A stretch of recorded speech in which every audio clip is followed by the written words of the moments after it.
हरिः ओम् श्रीगुरुभ्यो नमः। आपादमौलिपर्यन्तं गुरूणाम् आकृतिं स्मरेत् तेन विघ्नाः प्रणश्यन्ति सिद्धन्ति च मनोरथाः। श्रीगुरुभ्यो नमः। परमगुरुभ्यो नमः। श्रीमदानन्दतीर्थभगवत्पादाचार्यगुरुभ्यो नमः। मन्मनोभीष्टवरदं सर्वाभीष्टफलप्रदं पुरन्दरगुरुं वन्दे दासश्रेष्ठं दयानिधिं। विद्याविनयसम्पन्नान् शान्तादिगुणबृंहितान् सशास्त्रप्रवचनासक्तान् हेरमिलार्यान् गुरून् भजे। पृथ्वीमण्डलमध्यस्थाः पूर्णबोधमतानुगाः वैष्णवाः विष्णुहृदयाः तान् नमस्ते गुरुन् मम।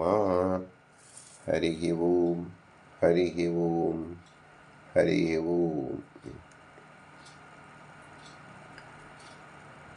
ಶ್ರೀ ಸುಶೀಲೇಂದ್ರ ತೀರ್ಥರು ಹೊಸರೀತಿ. ಸನ್ಯಾಸಾಶ್ರಮ ಕಾಲ 1912ರಿಂದ 1926. ಇವರ ಶ್ಲೋಕ: ಸುಧಾಜ್ಯಾಮಲ ಸದ್ಬೋಧಂ ಸುಕೀರ್ತಿ ವಿರಸದ್ವಿಷಂ ಸುಧೀ ಸಂಸಚ್ಯ ಸುಗುಣಂ ಸುಶೀಲೇಂದ್ರ ಗುರುಂ ಭಜೇ. ಇವರ ಆರಾಧನಾ ಆಷಾಢ ಶುದ್ಧ ತೃತೀಯ. ಇವರ ಪೂರ್ವಾಶ್ರಮದ ನಾಮ ಕೃಷ್ಣಾಚಾರ್ಯ ಎಂದು. ಆಶ್ರಮ ಸ್ವೀಕಾರ 1912. ಪರಿಭಾವಿ ಸಂವತ್ಸರ ಆಶ್ವೇಜ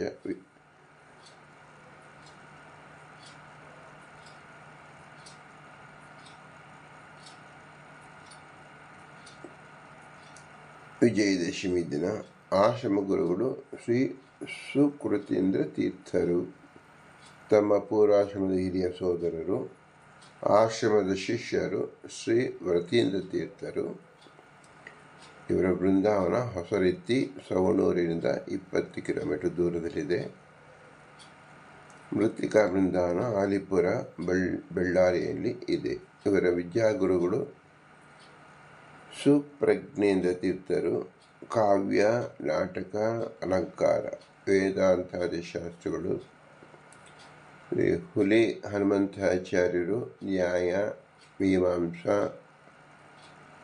ಇದನ್ನು ಕಲಿತಿದ್ದಾರೆ. ಶ್ರೀ ಸುಕೃತೀಂದ್ರ ತೀರ್ಥರಿಂದ ತಮ್ಮ ಹಿರಿಯ ಅಣ್ಣ ಶ್ರೀ ವೇಣುಗೋಪಾಚಾರ್ಯರು ಇವರಿಂದ ಸಮಗ್ರ ದ್ವೈತ ವೇದಾಂತ ಅಧ್ಯಯನವನ್ನು ಮಾಡಿದ್ದಾರೆ. ಇವರ ಮಹಿಮೆ ಏನು ಅಂದರೆ, ಮಳೆ ಅನುಗ್ರಹಿಸಿದ್ದು. ಸುಮಾರು 2 ವರ್ಷಗಳಾದ ಮಳೆಯೇ ಕಾಣದ ಗದ್ವಾಲ ಪ್ರಾಂತದ ಮಹಾರಾಜ ಸೀತಾರಾಮ ಭೂಪಾಲನ ಕೋರಿಕೆಯಂತೆ ಅವನ ಅರಮನೆಯನ್ನು ಪ್ರವೇಶಿಸಿದ್ದಂತೆ ಆರಂಭವಾದ ಗುಡುಗು ಸಿಡಿಲ ಮಳೆ ಸುಮಾರು 13 ದಿನಗಳ ಕಾಲ ಬಂದು ಇಡೀ ನಾಡೆ ಸುವೃಷ್ಟಿಯಾಗುವಂತೆ ಮಾಡಿದ್ದಾರೆ. ಇವರು ಮಕ್ಕಳನ್ನು ಕರುಣಿಸಿದ್ದು. ಮಕ್ಕಳಿಲ್ಲದ ಗದ್ವಾಲ ಪ್ರಾಂತ್ಯದ ರಾಜನಿಗೆ ಅವನ ಸ್ಥಳದಲ್ಲಿ ಸುಮಾರು 1 ವರ್ಷ ಕಾಲ ಇದ್ದು ಅವನಿಗೆ ಅನುಗ್ರಹಿಸಿ ಅವನ 2 ಹೆಂಡತಿಯರಿಗೂ ಮಕ್ಕಳಾಗುವಂತೆ ಅನುಗ್ರಹಿಸಿದ್ದು. ಶ್ರೀಮ ಸಮೀರ ಸಮಯ ಸಂವರ್ಧಿನಿ ಸಭಾ. ತಾವು ತಮ್ಮ ಪೂರ್ವಾಶ್ರಮದಿಂದಲೇ ಶ್ರೀ ಸುಕೃತೀಂದ್ರ ತೀರ್ಥರ ಆಜ್ಞೆಯಂತೆ ವಿದ್ಯಾಪ್ರಸಾರ, ವಿದ್ವಜ್ಜನರ ಸಹವಾಸ ಹಾಗೂ ಪಂಡಿತ ಪೋಷಣೆಯಲ್ಲಿ ಬಹಳ ಆದರ. ದೇಶಾದ್ಯಂತ ಚತುಶಾಸ್ತ್ರ ಕೋವಿದರಾದ ತ್ರಿಮತಸ್ಥ ಪಂಡಿತರನ್ನೂ ವಿದ್ಯಾರ್ಥಿಗಳನ್ನು ಆಹ್ವಾನಿಸಿ ಬಹಳ ವೈಭವದಿಂದ ವಿದ್ಯೋತ್ಸವಗಳನ್ನು ನಡೆಸಿ ಷಡ್ದರ್ಶನಗಳಲ್ಲಿ ಮತ್ತು ಚತುಶಾಸ್ತ್ರಗಳಲ್ಲಿ ವಿದ್ಯಾರ್ಥಿಗಳಿಗೆ ಪ್ರೋತ್ಸಾಹಕರಾಗಿ ಪರೀಕ್ಷೆಗಳನ್ನು ನಡೆಸಿ ವಿಶೇಷ ಸಂಭಾವನೆಗಳನ್ನು ಇಟ್ಟು ಸಂತೋಷಪಡಿಸುತ್ತಿದ್ದರು. ಪಂಡಿತರಿಗೆ ಧನ, ಕನಕ, ರಜತ ಪಾತ್ರೆ ಮತ್ತು ಶಾಲ ಕೊಟ್ಟು ಸನ್ಮಾನಿಸುತ್ತಿದ್ದರು. ಒಂದು ಸಲವಂತೂ 2 ಕಡೆ ವಿದ್ಯುತ್ ಸಭೆಯನ್ನು ಏಕಕಾಲ ನೆರವೇರಿಸಿದರು. ಇವರನ್ನು ಅಭಿನವ ರಾಘವೇಂದ್ರ ಎಂದು ಹೇಳುವುದುಂಟು. ನಂಜನಗೂಡಿನ ಶ್ರೀ ನಂಜುಂಡಯ್ಯ ಎಂಬ ಕವಿಯು ಅಭಿನವ ರಾಘವೇಂದ್ರ ಚರಿತ್ರೆ ಎಂಬ ಹೆಸರಿನಿಂದ ಕನ್ನಡ ಕಾವ್ಯವನ್ನು ರಚಿಸಿ ಶ್ರೀಗಳವರಲ್ಲಿ ಸಮರ್ಪಿಸಿದಾಗ ಅಭಿನವ ರಾಘವೇಂದ್ರರು ಎಂದು ಬರೆದುದನ್ನು ಆಕ್ಷೇಪಿಸಿ ತಮ್ಮ ಚರಿತ್ರೆ ಸತ್ಯವಿದ್ದರೂ ಆ ಗ್ರಂಥದಲ್ಲಿ ನದಿಗೆ ಹಾಕಿಸಿದರು. ಮುಂದೆ ಶ್ರೀಗಳವರು ವೃಂದಾವನಸ್ಥರಾದ ಮೇಲೆ ಶ್ರೀ ಯಲ್ಲತ್ತೂರು ಕೃಷ್ಣಾಚಾರ್ಯರ ಸಲಹೆಯಂತೆ ಆ ಕವಿಗಳು ಅದನ್ನು ಮುದ್ರಿಸಿದರು. ಚಂದ್ರಿಕಾ ಪ್ರಕಾಶ ಪ್ರಸರ ಮಹಾಮಹೋಧ್ಯಾಯ ಶ್ರೀ ಅನಂತಕೃಷ್ಣ ಸ್ವಾಮಿಗಳು ಇವರ ಕಾಲದಲ್ಲಿ ರಚಿಸಿದ ಚಂದ್ರಿಕಾ ಖಂಡನ ಗ್ರಂಥಕ್ಕೆ ಪ್ರತಿಯಾಗಿ ಶ್ರೀ ಗೌಡಗಿರಿ ವೆಂಕಟರಮಣಾಚಾರ್ಯರಿಂದ ಚಂದ್ರಿಕಾ ಪ್ರಕಾಶ ಪ್ರಸರ ಎಂಬ ಗ್ರಂಥವನ್ನು ಬರೆಸಿ ತಾವು ಅದನ್ನು ಆಮೂಲಾಗ್ರವಾಗಿ ವಿಮರ್ಶಿಸಿ ಮಠದ ಕಚ್ಚಿನಿಂದಲೇ ಮುದ್ರಿಸಿ ಪ್ರಕಾಶ ಮಾಡಿಸಿರುತ್ತಾರೆ. ಅನುಕೂಲ ಮಾಡಿ ವ್ಯಾಸರಾಜರು ಅನುಗ್ರಹಕ್ಕೆ ಪಾತ್ರರಾಗಿದ್ದಾರೆ. ಇದು ಇವರ ಕಾಲದಲ್ಲಿ ನಡೆದ ಒಂದು ಮಹತ್ ಕಾರ್ಯವೆಂದು ಹೇಳಬಹುದು. ಇವರ ಶಿಷ್ಯ ಸಂಪತ್ತು ಶ್ರೀ ಸುಶೀಲೇಂದ್ರ ತೀರ್ಥರು ಮಂತ್ರಾಲಯ, ನಂಜನಗೂಡು ಮುಂತಾದ ಸ್ಥಳಗಳಲ್ಲಿ ಸಂಸ್ಕೃತ ಪಾಠಶಾಲೆಗಳನ್ನು ಸ್ಥಾಪಿಸಿ ಶ್ರೀಮಧ್ವ ಸಿದ್ಧಾಂತ ಗ್ರಂಥಗಳ ಪಾಠ ಪ್ರವಚನಾದಿಗಳು, ಸಶಾಸ್ತ್ರ ವ್ಯಾಸಂಗವು ನಿರಾತಂಕವಾಗಿ ನಡೆಯಲು ಅವಕಾಶ ಮಾಡಿದರು. ಶ್ರೀಗಳವರಲ್ಲಿ ವ್ಯಾಸಂಗ ಮಾಡಿದವರ ಯಾರಪ್ಪ ಅಂದರೆ ಶ್ರೀ ಗುದ್ವಾಳ ರಾಘವೇಂದ್ರಾಚಾರ್ಯರು, ಶ್ರೀ ಅರಣಿ ವೇದವ್ಯಾಸಾಚಾರ್ಯರು, ಶ್ರೀ ಕುಂಜಂಬೇಡು ವೆಂಕಟರಮಣಾಚಾರ್ಯರು, ಶ್ರೀ ದುರ್ಗಂ ಭೀಮಾಚಾರ್ಯರು, ಶ್ರೀ ಅರ್ಚಕ ವೇದವ್ಯಾಸಾಚಾರ್ಯರು, ಶ್ರೀ ಪುರಾಣಿಕ ರಾಘವೇಂದ್ರಾಚಾರ್ಯರು, ಶ್ರೀ ದಡೇಸೂಗೂರು ವೆಂಕೋಬಾಚಾರ್ಯರು, ಶ್ರೀಪತ್ಯಾಚಾರ್ಯರು, ಅಂಬಳೆ ಶ್ರೀನಿವಾಸಾಚಾರ್ಯರು ಮುಂತಾದವರು ಇವೆಲ್ಲವನ್ನು ಸಂಗ್ರಹಕಾರವಾಗಿ ಮಾಡಿರುತ್ತಾರೆ. ಈಗ ಸುಶೀಲೇಂದ್ರ ತೀರ್ಥರು ಮಾಡಿದ ಚರಮ ಶ್ಲೋಕವೇನಿದೆ ಅದರ ಕಿಂಚಿತ್ ಅರ್ಥವನ್ನು ತಿಳಿಯೋಣ. ಸುಧಾಜ್ಯಾಮರ ಸದ್ಬೋಧ್ಯಂ ಸುಕೀರ್ತಿ ವಿಲಸದ್ವಿಷಂ ಸುಧೀ ಸಂಸುಚ್ಯ ಸುಗುಣಂ ಶ್ರೀ ಸುಶೀಲೇಂದ್ರ ತೀರ್ಥಂ ಭಜೆ. ಶ್ರೀ ಸುಶೀಲೇಂದ್ರ ತೀರ್ಥ ಗುರುಭ್ಯೋ ನಮಃ. ಈ ಫಲಕವನ್ನು ಇಂದಿಗೂ ಹೊಸರಿತ್ತಿ ದೇವಸ್ಥಾನದಲ್ಲಿ ಅಚ್ಚು ಹಾಕಿಸಿದ್ದಾರೆ ಹಾಗೂ ವಿದ್ವತ್ ದೀಪದಿಂದಲೂ ಅಲಂಕರಿಸಿರುತ್ತಾರೆ. ಸುಧಾದ್ಯ ಅಂದರೇನು ಅಂದರೆ ಶ್ರೀಮದ್ ಜಯತೀರ್ಥ ರಚಿಸಿದ ಶ್ರೀಮದ್ ಆನಂದ ತೀರ್ಥ ರಚಿಸಿದ ವ್ಯಾಖ್ಯಾನಕ್ಕೆ ಬೃಹತ್ ಟೀಕಾರೂಪವಾಗಿ ರಚಿಸಿದ ಶ್ರೀಮದ್ ನ್ಯಾಯಸುಧೆ ಇದೇ ಮೊದಲು ಮಾಡಿಕೊಂಡು ಅದೇ ಉತ್ತಮ ಗ್ರಂಥಗಳು ಶಿಷ್ಯರಿಗೆ ಬೋಧಿಸಿದರು ಎಂದರ್ಥ. ಸುಧಾಧ್ಯ ಸುಧಾ ಗ್ರಂಥವೇ ಆದಿಯಾಗಿ ಮತ್ತೆ ಉನ್ನತ ಗ್ರಂಥಗಳು ಪ್ರವಚನ ಮಾಡಿದ್ದಾರೆ, ಉಪದೇಶ ಮಾಡಿದ್ದಾರೆ. ಅಮಲ ಅಂದರೆ ಏನರ್ಥ?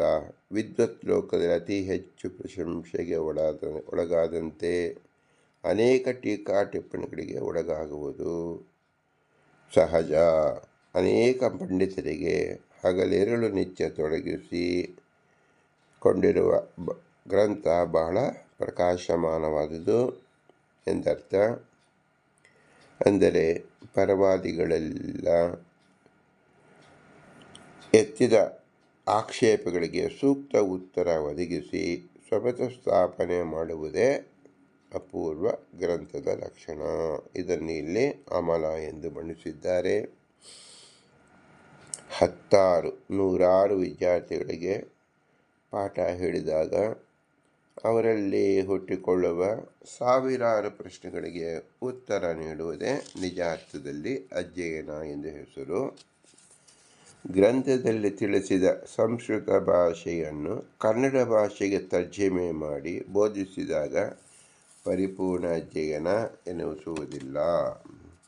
ಆದರೆ ಇಂದಿನವರು ಏನು ಮಾಡ್ತಿದ್ದಾರೆ ಅಂದರೆ ಕೇವಲ ಸಂಸ್ಕೃತ ಭಾಷೆಯಲ್ಲಿ ಕನ್ನಡ ತರ್ಜಮೆ ಮಾಡಿ ಹೇಳ್ತಾ ಇದ್ದಾರೆ. ಇದು ಅವರಿಗೆ ಬೋಧಕವಾಗುವುದಿಲ್ಲ. ಗ್ರಂಥದಲ್ಲಿ ಉಲ್ಲೇಖವಿಲ್ಲದ ಉತ್ತರವನ್ನು ತಿಳಿಸುವ ಪಾಂಡಿತ್ಯಕ್ಕೆ ಪ್ರತಿಭೆ ಎಂದು ಹೆಸರು. ಗ್ರಂಥದಲ್ಲಿಯೇ ಇರತಕ್ಕಂಥ ಪ್ರಶ್ನೆ ಹಾಕುವುದು ಮತ್ತು ಅವರೇ ತಿಳಿಸಿದ ಉತ್ತರವನ್ನು ಓದಿಬಿಟ್ಟರೆ ಅದು ಪಾಠಕ್ರಮ ಎನಿಸುತ್ತದೆ ಅಷ್ಟೇ, ಪಾಠ್ಯಕ್ರಮ ಎನಿಸುವುದಿಲ್ಲ. ಇದನ್ನು ಸದ್ಬೋಧಂ ಅಂತ ತಿಳಿಸಿದ್ದಾರೆ. ಉದಾಹರಣೆಗೆ ಗಣಿತ ಪುಸ್ತಕದಲ್ಲಿ ಅಥವಾ ಒಗಟಿನ ಪುಸ್ತಕದಲ್ಲಿ ಉತ್ತರವನ್ನು ಅದೇ ಪುಸ್ತಕದ ಕೊನೆಯ ಪುಟದಲ್ಲಿ ಹೇಳಿರ್ತಾರೆ. ಆ ಪ್ರಶ್ನೆಯನ್ನು ಓದಿಸಿ ಕೊನೆಯ ಪುಟದ ಉತ್ತರವನ್ನು ಓದಿಸಿದಾಗ ಅಥವಾ ಪಾಠಕ್ರಮದಲ್ಲಿ ಓದಿಬಿಟ್ರೆ ವಿದ್ಯಾರ್ಥಿಗಳಲ್ಲಿ ಆಸಕ್ತಿ ಬೆಳೆಯುವುದಿಲ್ಲ, ಪ್ರತಿಭೆಗೂ ಅವಕಾಶ ಇರೋದೇ ಇಲ್ಲ. ಏನು ಮಾಡಬೇಕು ಅಂದರೆ ವಿದ್ಯಾರ್ಥಿಗಳಿಗೆ ಶ್ರಮ ವಹಿಸಿ ಉತ್ತರವನ್ನು ಕಂಡುಕೊಳ್ಳುವಂತೆ ಮಾಡಬೇಕು. ಈಗ ಆಧುನಿಕ ಪರೀಕ್ಷೆಯಲ್ಲಿ ಏನು ಮಾಡ್ತಾರೆ, ಪ್ರಶ್ನೆ ಪತ್ರಿಕೆಯಲ್ಲಿ ಒದಗಿಸ್ಬಿಟ್ಟು ಉತ್ತರವನ್ನು ತಮ್ಮ ಸುಸಾಮರ್ಥ್ಯದಿಂದ ಬರೆಯಬೇಕು ಎಂಬತಕ್ಕಂಥದ್ದನ್ನು ಮಾಡ್ತಾರೆ. ಆದರೆ 3-4 ಆಯ್ಕೆಗಳನ್ನು ಬರೆದುಬಿಟ್ಟು ಆ ಆಯ್ಕೆಯಲ್ಲಿ ಒಂದು ಉತ್ತರವನ್ನು ಬರೆದಿರ್ತಾರೆ. ಇದು ಅತಿ ನೀಚತಮವಾದ ಪರೀಕ್ಷೆ ಎನಿಸಿಕೊಳ್ಳುತ್ತದೆ. ಏಕೆಂದರೆ ಇದರಲ್ಲಿ ವಿದ್ಯಾರ್ಥಿಗಳು ಮಾಡತಕ್ಕಂಥ ವಿಶೇಷ ಪ್ರತಿಭೆ ಏನೂ ಇರುವುದಿಲ್ಲ. ಆದ್ದರಿಂದ select any one among the four ಅಂತ ಏನು ನಾವು ಹೇಳ್ತಾ ಇದ್ದೀವಿ, ಆ ರೀತಿಯಲ್ಲಿ ಪರೀಕ್ಷೆಯನ್ನು ಮಾಡಕೂಡದು ಎಂಬುದೇ ತಾತ್ಪರ್ಯ. ಸದ್ಬೋಧಂ ಅಂದರೆ ಸತ್ವವನ್ನು ಅಂದರೆ ತಾಕತ್ತನ್ನು ಹೊರತೆಗೆಯುವುದೇ ಎಂದರ್ಥ. ಇದಕ್ಕೆ ಸದ್ಬೋಧ ಅಂತ ಹೆಸರು. ಸುಧಾಜ್ಯಾಮಲ ತದ್ಬೋಧ್ಯಂ ಎಂಬುದು ತಾತ್ಪರ್ಯ. ನಮ್ಮೊಳಗಿನ ಜ್ಞಾನದಿಂದ ಶಾಸ್ತ್ರದಲ್ಲಿ ಎದುರಾಗುವ ಸಮಸ್ಯೆಗಳಿಗೆ ಪ್ರಶ್ನೆಗಳಿಗೆ ಉತ್ತರಿಸುವುದು ಎಂದರ್ಥ. ಇದಕ್ಕೆ ಏನೆಂದ ಹೆಸರು? ನಮ್ಮೊಳಗೆ ಬೆಳೆಯುವ ಪ್ರತಿಭೆ. ಇದಕ್ಕೆ ಉತ್ಪತ್ತಿ ಜ್ಞಾನ ಅಂತ ಹೆಸರು. ಪುಸ್ತಕದಲ್ಲಿರುವುದೇ ಹೇಳುವುದಕ್ಕೆ ಅದು ಉತ್ಪತ್ತಿ ಜ್ಞಾನ ಅಂತ ಎನಿಸುವುದಿಲ್ಲ. 2ನೇ ಶ್ಲೋಕ ಸುಕೀರ್ತಿ ವಿಲಸದ್ವಿಷಂ. ಸುಕೀರ್ತಿ ವಿಲಸದ್ವಿಷಂ. ಕೀರ್ತಿ ಅಂದರೆ ಏನು? ಕೀರ್ತಿ ಅಂದರೆ ಆ ವ್ಯಕ್ತಿ ಇಲ್ಲದಿದ್ದಾಗ ಬೆಳಗಿರುವುದು ಅಂತ ಅರ್ಥ. ಪ್ರಶಂಸೆ ಅಥವಾ ಹೊಗಳಿಕೆ ಅನ್ನೋದು ಆಯಾ ವ್ಯಕ್ತಿಯ ಸಮಕ್ಷಮದಲ್ಲಿ ಪ್ರಕಟ ಮಾಡುವುದು ಎಂದಾಗಿದೆ. ಇಲ್ಲಿ ಸುಕೀರ್ತಿ ಎಂಬುದು ತಮ್ಮವರಲ್ಲ, ತಮ್ಮ ಎದುರು ನಿಂತು ಕಾದಾಡಿದ ಅಂದರೆ ಪರವಾದಿಗಳು ಎಂದರ್ಥ. ನಿಜವಾದ ವೀರನು ಗುರುತಿಸುವ ಬಗೆ ಇದಾಗಿದೆ. ಯಾರು ವೈರಿಗಳೋ ಅವರಿಗೆ ಬಲ ಪ್ರದರ್ಶನಕ್ಕೆ ಪಾತ್ರರಾಗಿರುವರೋ ಅವರೇ ನಿಜಾರ್ಥದಲ್ಲಿ ವೀರರು. ಇವರ ಕೀರ್ತಿ ಸ್ವಜನರಲ್ಲಿ ಅಲ್ಲದೆ ಪರವಾದಿಗಳಲ್ಲೂ ಮೆರುಗುತ್ತಿತ್ತು ಎಂದರ್ಥ. ಅಂದರೆ ನಿಜವಾದ ವಿದ್ಯೆ ಇದ್ದಾಗ ಪರವಾದಿಗಳಿಗೆ ಇವರು ವಿದ್ವತ್ತನ್ನು ಕಂಡಾಗ ಅವರ ತಲೆದೂಗೆ ಪ್ರಶಂಸೆ ಏನು ಮಾಡುತ್ತಾರೆ ಅದಕ್ಕೆ ಕೀರ್ತಿ ಅಂತ ಹೆಸರು. ಅದು ಅವರಿರಲಿ ಇಲ್ಲದಿರಲಿ ಅದು ಪ್ರಶಂಸೆ ಬೆಳೆದಾಗ ಅದಕ್ಕೆ ಕೀರ್ತಿ ಎಂಬುದು. ಸುಕೀರ್ತಿ ಅಂದರೆ ವಿದ್ವತ್ಸಭೆಯಲ್ಲಿ ಸ್ವಮತ ಸ್ಥಾಪನೆಯನ್ನು ಪರಮತ ಖಂಡನ ಪೂರ್ವಕವಾಗಿ ಯುಕ್ತೋಪೇತವಾಗಿ ಮಾಡುವುದೇ ಆಗಿದೆ. ಇದರಲ್ಲಿ ಇವರು ಪ್ರವೀಣರಾಗಿದ್ದರು ಅಂತ ಅರ್ಥ. ವಿಲಸದ್ವಿಷಂ ಅಂದರೆ ಇವರು ವಿದ್ಯಾ ಕೌಶಲವನ್ನು ಶತ್ರುಗಳಿಂದ ಅಂದರೆ ಪರವಾದಿಗಳೆಂಬ ಸಮೂಹದಲ್ಲಿ ಹರಡಿತ್ತು. ವಿಲಸತ್ ಎಂದು ತಿಳಿಸಿದ್ದಾರೆ. ಒಬ್ಬ ಪ್ರಬಲ ಪಟು ಇದ್ದಾಗ ಎದುರಾಳಿಯವರು ಆ ಪಟುವಂತ ಮುಳಿಗೆ ಇಟ್ಕೊಳ್ಳೋರಿಗೆ ಹೆಚ್ಚಿಸುತ್ತಾರೆ. ನಾವು ನೋಡಿದ್ದೇವೆ, ರಾಜಕೀಯದಲ್ಲಿ ಪ್ರಬಲ ವ್ಯಕ್ತಿಯನ್ನು ತಮ್ಮ ಪಕ್ಷಕ್ಕೆ ಎಳೆದುಕೊಳ್ಳುವಂತೆ ಮಾಡ್ತಾರಲ್ಲ. ಹಾಗೆ ಪಾರಮಾರ್ಥಿಕ ವಿದ್ಯೆಯಲ್ಲಿ ಪರವಾದಿಗಳು ಮೆಚ್ಚಿಕೊಂಡಂಥ ಗುರುಗಳು ಇವರು ಎಂದು ತಿಳಿಸುತ್ತದೆ. ಇನ್ನು ಮೂರನೇ ಗುಣ ಇದರಲ್ಲಿ ಕಂಡುಕೊಂಡದ್ದು ಸುಧೀ ಸಂಸ್ತುತ್ಯ ಸುಗುಣಂ. ಸುಧಿ ಅಂದರೆ ಪಂಡಿತರು. ಯಾರು ಸುಧಿ ಅಂದರೆ ಹಂಸಕ್ಷೀರ ನ್ಯಾಯದಂತೆ ನಿಷ್ಪಕ್ಷವಾಗಿ ಸತ್ಯವನ್ನು ಧೈರ್ಯವಾಗಿ ಗುರುತಿಸಬಲ್ಲವರು ಗುಣಗ್ರಾಹಿಗಳು ಎಂದು ಹೆಸರು. ಇವರನ್ನು ಸುಧಿ ಅಂತ ಹೆಸರು. ಇವರಿಂದ ಸಂಸ್ತುತ್ಯ ಅಂದರೆ ಇವರಿಂದ ಶ್ಲಾಘನೆಗೆ ಒಳಪಟ್ಟವರು, ಸ್ತುತಿಸಲ್ಪಟ್ಟವರು. ಸಂಸ್ತುತ್ಯ ಅಂದ್ರೇನು? ಹೃದಯಪೂರ್ವಕವಾಗಿ, ಆಡಂಬರಕ್ಕಾಗಿ, ಹಣಕ್ಕಾಗಿ ಮತ್ತು ಹೆಸರಿಗಾಗಿ ಮಾಡಿದವರೆಲ್ಲ ನಿಜಾರ್ಥದಲ್ಲಿ ವಸ್ತುಪೂರ್ವಕವಾಗಿ ಯಥಾರ್ಥವಾಗಿ ಎಂದರ್ಥ. ಸಂಸ್ತುತ್ಯ ಸುಗುಣಂ ಯಾವುದನ್ನು ಅಂದರೆ ಇವರಲ್ಲಿ ಇದ್ದಂಥ ಗುಣ. ಯಾವುದು ಗುಣ ಅಂದರೆ ವೈಷ್ಣವತ್ವ ಗುಣ. ಈ ಗುಣವನ್ನು ಸುಧೀ ಸಂಸ್ತುತ್ಯ ಸುಗುಣಂ ಎಂಬತಕ್ಕಂಥದ್ದು ಸುಶೀಲೇಂದ್ರ ತೀರ್ಥರಿಗೆ ಅಲ್ಲಿ ಇತ್ತು. ಆದ್ದರಿಂದ ಇಂಥ ಸುಶೀಲೇಂದ್ರ ತೀರ್ಥಂ ಭಜೆ ಎಂದು ಇವರ ಶ್ಲೋಕವನ್ನು ಹೇಳಲ್ಪಟ್ಟಿದ್ದಾರೆ ಇವರ ಶಿಷ್ಯರು. ಸುಶೀಲೇಂದ್ರ ತೀರ್ಥ ಗುರುಭ್ಯೋ ನಮಃ. ಸುಶೀಲೇಂದ್ರ ಎಂಬತಕ್ಕಂಥದ್ರಲ್ಲಿ ಇಂದ್ರ ಎಂಬ ಶಬ್ದ ಇದೆ.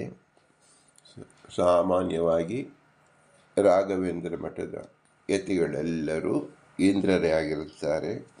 ಇಂದ್ರ ಅಂದರೆ ಏನರ್ಥ ಅಂದರೆ ಇದೇ ಐಶ್ವರ್ಯವಾನ್ ಅಂತ ಹೇಳಿ. ಯಾವ ಐಶ್ವರ್ಯ ಅಂದರೆ ವಿದ್ಯಾ ಐಶ್ವರ್ಯ. ಮತ್ತು ಇಂದ್ರ ಪದವಿಗೆ ಯೋಗ್ಯರಾದ ಅನೇಕ ಜೀವರು ಪ್ರತಿ ಮನ್ವಂತರಗಳಿಗೂ ಬದಲಾವಣೆ ಆಗ್ತಾ ಇರ್ತಾರೆ. ಅಂದರೆ 100 ಅಶ್ವಮೇಧ ಯಾಗವನ್ನು ಮಾಡಿದ ವ್ಯಕ್ತಿ ಇಂದ್ರ ಪದವಿಗೆ ಅರ್ಹರಾಗುತ್ತಾರೆ. ಅಂತಹ ಉತ್ತಮ ವ್ಯಕ್ತಿಗಳೇ ಈ ಪೀಠದಲ್ಲಿ ಸ್ಥಾಪಿತರಾಗಿರುತ್ತಾರೆ ಎಂಬುದನ್ನು ಇಂದ್ರ ಶಬ್ದ ನಮಗೆ ತಿಳಿಸಿಕೊಡ್ತಾ ಇದೆ. ಇವರು ಸುಶೀಲೇಂದ್ರ, ಶೀಲದಲ್ಲಿ ಇಂದ್ರರಾಗಿದ್ದರು. ಇವರು ಶೀಲ ಎಂಬತಕ್ಕಂಥದ್ದು ಅತ್ಯಂತ ಮಹತ್ವದ ಗುಣ ಯಾವ ಮನುಷ್ಯನಲ್ಲಿ ಇರಬೇಕಾದದ್ದು. ಈ ಸಾಧಾರಣ ಗುಣವು ಸುಶೀಲೇಂದ್ರ ಅಂದರೆ ಸಂಪದ್ಭರಿತವಾಗಿ ಶಾಸ್ತ್ರದಲ್ಲಿ ಶೀಲವಂತರಾಗಿದ್ದರು ಎಂಬತಕ್ಕಂಥದ್ದನ್ನು ತೋರಿಸಿಕೊಡುತ್ತದೆ. ಆದ್ದರಿಂದ ಸುಶೀಲೇಂದ್ರ. ತೀರ್ಥಂ ಅಂದರೆ ತೀರ್ಥ ಮತ್ತು ಶಾಸ್ತ್ರ ಮತ್ತು ಪವಿತ್ರ. ನಮ್ಮನ್ನು ಪವಿತ್ರ ಮಾಡತಕ್ಕಂತಹದ್ದು 2. ಒಂದು ತೀರ್ಥ, ಇನ್ನೊಂದು ಶಾಸ್ತ್ರ. ತೀರ್ಥ ಎಂಬತಕ್ಕಂಥದ್ದು ಹೊರಗಡೆ ಕಾಣತಕ್ಕಂತಹದ್ದು. ಶಾಸ್ತ್ರ ಎಂಬತಕ್ಕಂಥದ್ದು ನಾವು ಅಭ್ಯಾಸ ಮಾಡಿ ನಮ್ಮ ಪ್ರತಿಭೆಯನ್ನು ಈ ಮೂಲಕ ಕಾಣತಕ್ಕಂಥದ್ದು ಜ್ಞಾನ, ದಿವ್ಯ ಜ್ಞಾನ. ಇದೆರಡರಿಂದಲೂ ಇವರು ಕೂಡಿದ್ದರು. ಅಂದರೆ ಅದು ಹೊಸ ರೀತಿಯಲ್ಲಿ ವರದ ನದಿ ಎಂಬತಕ್ಕಂಥದ್ದು ಇದೆ, ತೀರ್ಥವಿದೆ. ವರದ ಎಂಬತಕ್ಕಂಥದ್ದು ವರವನ್ನು ವರಂ ದದಾತೀತಿ ವರದಃ ಅಂತ ನಾವು ಶಬ್ದವನ್ನು ಕೇಳಿಕೊಂಡಾಗ ನಾವು ಬೇಡಿದ ಇಷ್ಟಾರ್ಥವನ್ನು ಕೊಡತಕ್ಕಂಥದಕ್ಕೆ ವರದ ಎಂದು ಹೆಸರು. ಈ ವರದ ಎಂಬತಕ್ಕಂಥದ್ದನ್ನು ನಾವು ಯಾತಕ್ಕೆ ಇಲ್ಲಿ ನಾವು ವಿಶೇಷವಾಗಿ ಸ್ಮರಣೆ ಮಾಡಬೇಕು ಎಂದರೆ, ಶ್ರೀ ಪುರಂದರದಾಸರ ಅನಂತಕೋಟಿ ಬ್ರಹ್ಮಾಂಡ ನಾಯಕ ಎಂಬ ಗದ್ಯದಲ್ಲಿ 10 ಜನ ವರದರನ್ನು ತೋರಿಸಿದ್ದಾರೆ. ಅವರೇ ಅಕ್ರೂರ ವರದ, ಅಂಬರೀಷ ವರದ, ಗಜೇಂದ್ರ ವರದ, ಧ್ರುವ ವರದ, ನಾರದ ವರದ, ಪರಾಶರ ವರದ, ಪ್ರಹ್ಲಾದ ವರದ, ಪುಂಡರೀಕ ವರದ, ಮುಚುಕುಂದ ವರದ. ಯಾಕೆ ಹೀಗೆ ಬೇರೆ ಬೇರೆ ಭಾಗವಾಗಿ ಹೇಳಬೇಕಾಗಿತ್ತು ಅಂದರೆ, ಈ 10 ಜನ ವರದರನ್ನು 4 ವರ್ಗದಲ್ಲಿ ಅಂದರೆ ಅಕ್ಷರಮಾಲೆಯಲ್ಲಿ ಶ್ರೀ ಪುರಂದರದಾಸರು ತೋರಿಸಿಕೊಟ್ಟಿದ್ದಾರೆ. ಅದೊಂದು ವಿಶೇಷವಿದೆ. ಅಕ್ರೂರ ವರದ ಮತ್ತು ಅಂಬರೀಷ ವರದ ಎಂಬುದು ಸ್ವರಾಕ್ಷರ ಆ ಎಂದು ಪ್ರಾರಂಭವಾಗಿದೆ, ಅಂದರೆ ಸ್ವರಾಕ್ಷರವಾಗಿದೆ. ಗಜೇಂದ್ರ ವರದ ಎಂಬತಕ್ಕಂಥದ್ದು ಕವರ್ಗದ ಅಕ್ಷರವಾಗಿದೆ. ಧ್ರುವ ವರದ ಮತ್ತು ನಾರದ ವರದ ಎಂಬುದು ತವರ್ಗದ ಅಕ್ಷರದಿಂದ ಹೊರಟಿದೆ. ಮತ್ತು ಪವರ್ಗದಲ್ಲಿ ಪರಾಶರ ವರದ, ಪ್ರಹ್ಲಾದ ವರದ, ಪುಂಡರೀಕ ವರದ ಮತ್ತು ಮುಚುಕುಂದ ವರದ ಪಾಪ ಬಾಬ ಮಾ ಎಂಬತಕ್ಕಂಥ ಪವರ್ಗದಲ್ಲಿ 4 ಜನ ವರದರಿದ್ದಾರೆ. ಈ ವರದರಿಗೂ ಇಲ್ಲಿನ ನದಿ ಹರಿಯುತ್ತಿರುವ ವರದರಿಗೂ ಏನು ಸಂಬಂಧವಿದೆ?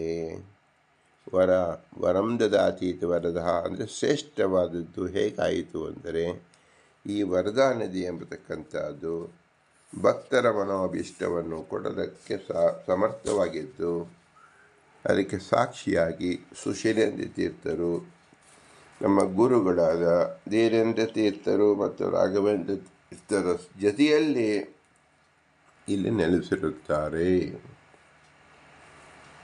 ಧೀರೇಂದ್ರ ತೀರ್ಥರ ಕಾಲದಲ್ಲಿ ಅನೇಕ ಸಜ್ಜನ ಸಮೂಹಗಳೇ ಬಂದು ಇಲ್ಲಿ ನೆರವೇರುತ್ತಿತ್ತು ಎಂಬುದಕ್ಕೆ ಸಾಕ್ಷಿಯಾಗಿ ಶ್ರೀ ಜಗನ್ನಾಥ ದಾಸರು ಇಲ್ಲಿ ಸಮೀಪದಲ್ಲೇ ವಾಸ ಮಾಡಿದ್ದು, ಹರಿಕಥಾಮೃತ ಸಾರವನ್ನು ರಚನೆ ಮಾಡಿ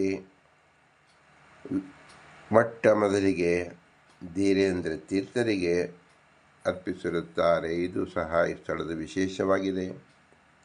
ಆದ್ದರಿಂದ ಧೀರೇಂದ್ರ ತೀರ್ಥರ ಮೂಲ ಬೃಂದಾವನವು ಇಲ್ಲಿ ಸ್ಥಾಪಿತವಾಗಿದೆ. ಇವರನ್ನು ಪೂಜಿಸುತ್ತಾನೆ ಶ್ರೀ ರಾಘವೇಂದ್ರ ತೀರ್ಥರು ಸಹಿತವಾಗಿ ಇಟ್ಟುಕೊಂಡು ಸುಶೀಲೇಂದ್ರ ತೀರ್ಥರು ಸ್ಥಾಪಿತರಾಗಿದ್ದಾರೆ. ಈ ಮೂವರೇತಿಗಳು 3 ಶಬ್ದವಾದ ವರದಾ ತೀರ್ಥ ಅಂದರೆ ಹೊರಗಡೆ ಹರಿಯುತ್ತಿರುವ ವರದ, ಮತ್ತು ಇಲ್ಲಿ ಶಾಸ್ತ್ರ ಜ್ಞಾನದಿಂದ ವರದ, ಇಲ್ಲಿ ಬಂದಂಥ ಭಕ್ತಾದಿಗಳಿಗೆ ನಿಜಾರ್ಥದಲ್ಲಿ ಯಥಾರ್ಥ ಜ್ಞಾನವನ್ನು ಪಡೆದುಕೊಳ್ಳಬಹುದು. ಅವರಿಗೆ ಬೇಕಾದ ಶಾಸ್ತ್ರಜ್ಞಾನದಲ್ಲಿ ವಿಶೇಷವಾದ ಅನುಗ್ರಹವನ್ನು ಸಂಪಾದಿಸಿಕೊಳ್ಳಬಹುದು ಎಂಬುದಾಗಿ ಈ ಹೊಸ ರೀತಿ ಎಂಬುದೇನು?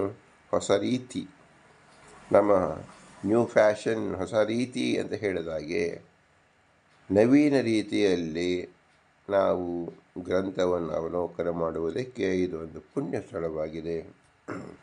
ಇಂತಹ ಸ್ಥಳವನ್ನು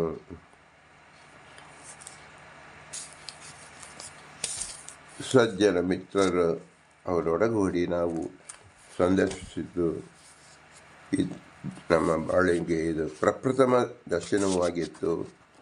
ಈ ದರ್ಶನದಿಂದ ತೃಪ್ತರಾಗಿ ಅನೇಕ ಸಜ್ಜನಿಗೆ ಹಂಚಿಕೊಳ್ಳುವ ಬಯಕೆಯಿಂದ ಈ ಸಂದೇಶವನ್ನು ಸಮಸ್ತ ಸಜ್ಜನರಿಗೆ ತಲುಪಿಸಲಾಗಿದೆ. ತನ್ಮೂಲಕ ಎಲ್ಲ ಸಜ್ಜನರಿರ್ತಕ್ಕಂಥ ಬಿಂಬರೂಪಿ ಭಗವಂತನನ್ನು, ಭಾರತೀಯರ ಮುಖ್ಯ ಪ್ರಾಣಾಂತರ್ಗತ ನಮ್ಮ ಕುಲದೇವತಾ ಲಕ್ಷ್ಮೀ ವೆಂಕಟೇಶ ದೇವರು ಸುಪ್ರೀತರಾಗಲಿ ಎಂದು ವಿನಮ್ರವಾಗಿ ಸಕಲ ಗುರುಗಳಿಗೆ, ಅಸ್ಮತ್ ಗುರುಗಳಿಗೆ, ತಂದೆ ತಾಯಿಗಳಿಗೆ, ಗುರು ಹಿರಿಯರಿಗೆ, ಮುಖ್ಯ ಪ್ರಾಣರಿಗೆ, ಮೂಲ ಗುರುಗಳಾದ ಮುಖ್ಯ ಪ್ರಾಣರಿಗೆ ಮತ್ತು ಭಗವಂತನಿಗೆ, ಲಕ್ಷ್ಮೀನ ಸಹಿತವಾದ ಭಗವಂತನಿಗೆ ಭೂಯಿಷ್ಠಾಂತೆ ನಮೋಕ್ತಿಂ ವಿಧೇಮಾ ಎಂದು ಹೇಳಿ ನಮಸ್ಕರಿಸುತ್ತಿದ್ದೇನೆ. ಭಾರತೀಯ ಮುಖ್ಯ ಪ್ರಾಣಾಂತರ್ಗತ ಶ್ರೀಕೃಷ್ಣಾರ್ಪಣಮಸ್ತು. ಹರಿ ಓಂ,